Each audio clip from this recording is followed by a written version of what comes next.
Hi there, I'm John Green. This is Crash Course World History, and today we're going to talk about the Silk Road, so called because it was not a road and was not made of silk. So this is a t-shirt. It was designed in Belgium and contains cotton from both Brazil and Texas, which was turned into cloth in China, stitched in Haiti, screen printed in Washington, sold to me in Indiana, and now that I am too fat to wear it, it will soon make its way to Cameroon or Honduras or possibly even back to Haiti. Can we just pause for a moment to consider the astonishing fact that most t-shirts see more of the world than most of us do? Mr. Green, but t-shirts can't see the world because they don't have eyes. Look, me from the past, it's difficult for me to isolate what I hate most about you because there is so much to hate. But very near the top is your relentless talent for ignoring everything that is interesting and beautiful about our species in favor of pedantic sniveling in which no one loses or gains anything of value. I'm gonna go put on a collared shirt because we're here to tackle the big picture.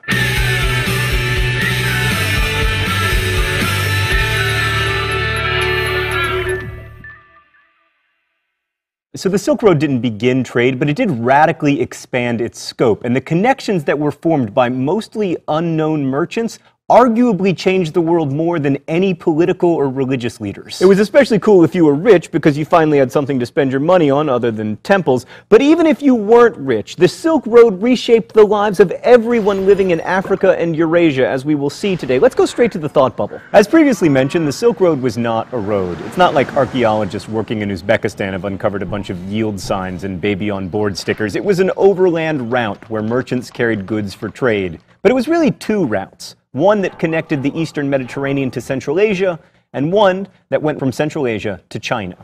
Further complicating things, the Silk Road involved sea routes. Many goods reached Rome via the Mediterranean, and goods from Central Asia found their way across the Pacific to Japan and even Java. So we shouldn't think of the Silk Road as a road, but rather as a network of trade routes. But just as now, the goods traveled more than the people who traded them. Very few traders traversed the entire Silk Road. Instead, they'd move back and forth between towns, selling to traders who'd take the goods further toward their destination, with everybody marking up prices along the way.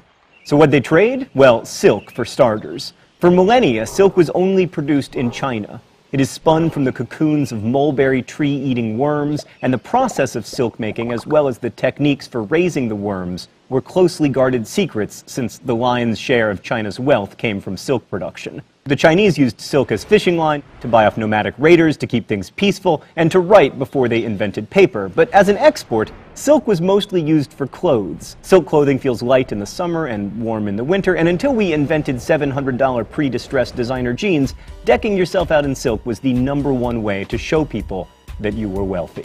Thanks, Thought Bubble. But the Silk Road wasn't all about silk. The Mediterranean exported such cliché goods as olives, olive oil, wine, and mustachioed plumbers. China also exported raw materials like jade, silver, and iron. India exported fine cotton textiles. Ivory that originated in East Africa made its way across the Silk Road. And Arabia exported incense and spices and tortoise shells. Oh God, it's a red one, isn't it? It's just gonna chase me. Ow! Up until now on Crash Course, we've been focused on city-dwelling civilizational types, but with the growth of the Silk Road, the nomadic peoples of Central Asia suddenly become much more important to world history. Most of Central Asia isn't great for agriculture, but it's difficult to conquer unless you are, wait for it, the Mongols.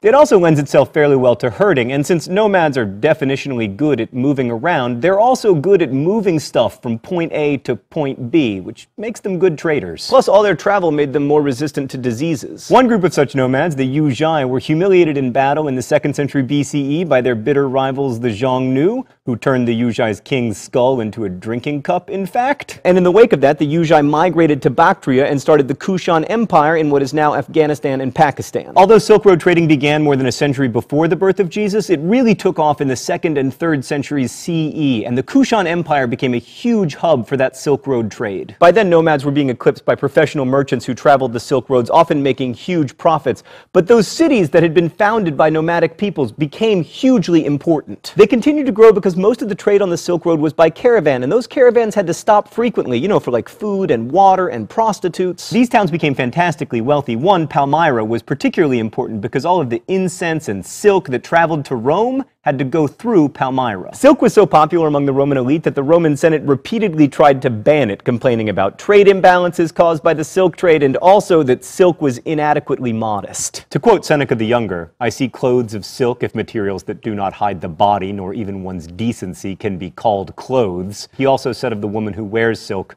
"Her husband has no more acquaintance than any outsider or foreigner with his wife's body." And yet, all attempts to ban silk failed, which speaks to how much, even in the ancient world, wealth shaped governance. And with trade, there was a way of becoming wealthy without being a king or a lord who takes part of what your citizens produce. The merchant class that grew along with the Silk Road came to have a lot of political clout, and in some ways that began the tension that we still see today between wealth and politics, whether it's, corporations making large donations or Vladimir Putin periodically jailing billionaires. Mr. Putin, I just want to state for the record that I did not mean that in any way.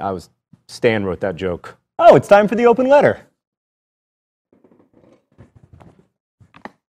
An open letter to billionaires. But first, let's see what's in the secret compartment today. Oh, it's some fake silk.